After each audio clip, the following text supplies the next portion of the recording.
Hello बच्चों, welcome to knowledge with. मैं Deepti Bansal. MCC counselling के फर्स्ट राउंड का रिजल्ट डिक्लेयर हो चुका है। बहुत से बच्चे परेशान हो रहे हैं क्योंकि उनको कोई भी सीट अलॉट नहीं हुई।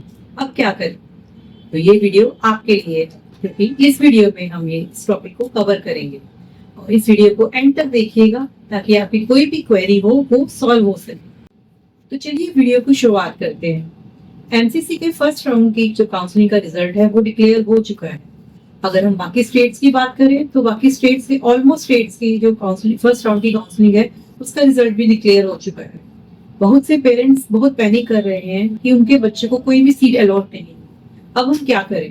सबसे पहली बात, आपके पास फ्री एग्जिट की जो फैसिलिटी है वो खत्म हो चुकी है, क्योंकि फ्री एग्जिट की फैसिलिटी राउंड 1 तक रहती है, उसके बाद फ्री एग्जिट की फैसिलिटी नहीं मिलती।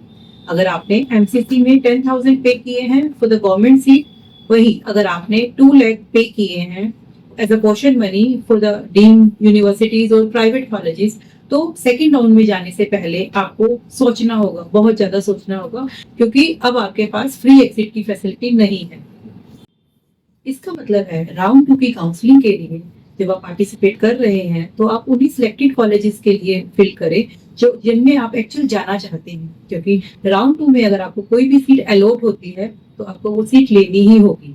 लेकिन अगर आप वो सीट नहीं लेते हैं तो आपके जो सिक्योरिटी अमाउंट है जो आपने एमसीसी की काउंसलिंग के लिए 10,000 for the government colleges and private college के लिए जो आपने 2 लाख की सिक्योरिटी मनी पे की है वो फोरफिट हो जाएगी, क्योंकि सेकेंड राउंड के लिए कोई भी आपके पास फ्री एग्जिट की फैसिलिटी नहीं होती।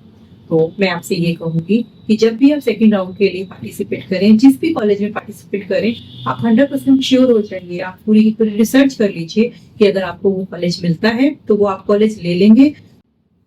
क्योंकि बहुत से ऐसे स्टेट्स हैं जिन्होंने फर्स्ट राउंड की काउंसलिंग के लिए कोई भी सिक्योरिटी डिपॉजिट नहीं लिया, जैसे कर्नाटका, एमपी, गुजरात, केरला। के अलावा भी बहुत से स्टेट्स हैं जिन्होंने सिक्योरिटी डिपॉजिट नहीं लिया, और अगर लिया है तो बहुत ही नॉमिनल से चार्जेस लिए हैं।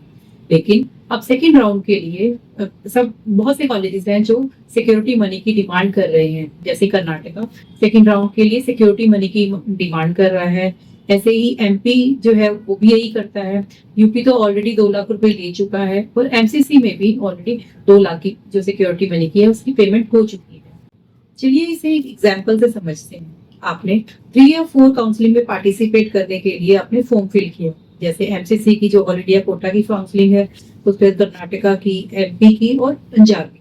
आपने इन काउंसलिंग में इनकी काउंसलिंग में सेकेंड राउंड में पार्टिसिपेट करने के लिए फॉर्म फिल कर दिया और आपने सबकी क्वेश्चन मनी जो है वो 2 लाख रहती है वो आपने पे कर दी। उसके बाद आपको जो है वो सोच समझ कर ही इसमें सेकेंड राउंड में पार्टिसिपेट करना चाहिए, क्योंकि जब आपको सेकेंड राउंड में अगर आपको चारों कॉलेजेस में सीट मिल जाती है तो आप सीट तो एक ही कॉलेज में लेंगे और आपकी बाकी की 3 कॉलेजेस की जो आपने क्वेश्चन मनी सबमिट की है वो आपकी फोरफिट कर ली जाएगी। जब आपको 3 सीट छोड़ेंगे तो आपकी जो 6 लाख अप्रोक्सीमेट सिक्योरिटी मनी है वो भी फोरफिट हो जाएगी। तो जब भी आप सेकेंड राउंड के लिए अपने कॉलेजेस को सिलेक्ट करें तो पूरी की पूरी रिसर्च करें, पूरा का पूरा सोच समझ कर ही फॉर्म फिट करें कि आपको जो एक्चुअल कॉलेज चाहिए आप वही भरें। और इस बात का भी ध्यान रखें कि अगर आप 4 काउंसलिंग में पार्टिसिपेट कर रहे हैं सेकेंड राउंड में तो आपकी फीस का जो है वो फोरफिट होने के चांसेस बढ़ जाते हैं, क्योंकि पंजाब सरकार ने तो क्या किया था अभी, जैसे कुछ बच्चों को जो है वो रेस्ट्रिकेट कर दिया था क्योंकि उन्होंने मल्टीपल स्टेट्स में जो है वो पार्टिसिपेट किया था। तो इन सभी चीजों की जो है वो रिसर्च करके ही आप सेकेंड राउंड में पार्टिसिपेट करिएगा। आई होप ये वीडियो आपके लिए यूजफुल रही होगी।